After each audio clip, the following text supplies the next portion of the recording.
You see, smart people don't fail because they're not capable. They fail because they can see too much.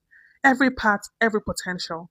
And when you're that good at analyzing, your brain is also good at paralyzing. I've seen it, I've lived it, being the smart one in the room until you realize that you're not moving forward.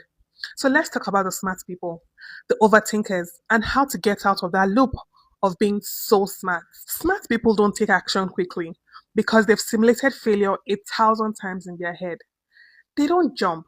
They study the cliff, the wind direction, the gravity anomalies before deciding if it's worth the jump. Sure, that kind of analysis saves you from dumb mistakes, but it also saves you from experiences. You see, you can't think your way into clarity. You can only do your way into clarity. It's in the doing that you get more clarity. You see, the brain loves to be in control.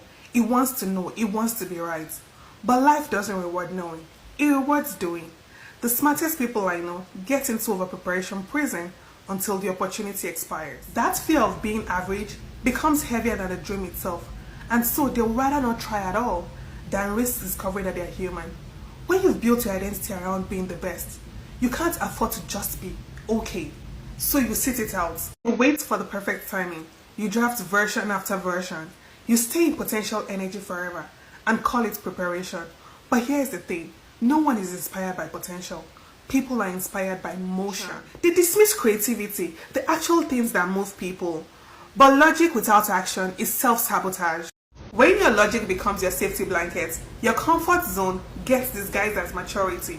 You say things like, I'm being realistic, I'm waiting for the right time.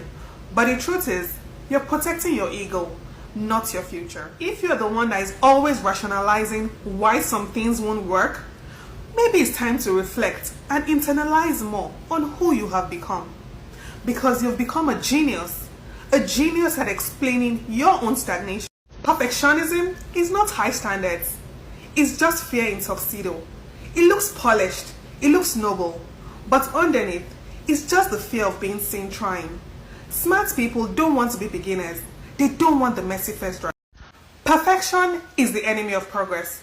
Every masterpiece started as a mess. The people you admire didn't wait to be ready. They just decided to look stupid for a while. And the irony is, in looking stupid, they became brilliant. You plan, you research, you brainstorm, and your brain rewards you with dopamine, the same chemical you get from actually doing exciting stuff. That's why you can feel productive after 5 hours of planning, but nothing to show for it. It's mental gymnastics disguised as momentum. And the fix is action. Action before clarity. Self-awareness is beautiful until it turns to self-obsession. Smart people explain every flaw, every trauma, every trigger, but explaining doesn't mean anything if you haven't changed it. You don't grow through awareness alone. You grow through awareness followed by discomfort. At some point, you need to stop studying your patterns and start interrupting them. You need to move first and reflect later. Here's the truth. If you've been stuck mentally, emotionally, or creatively, you're not broken.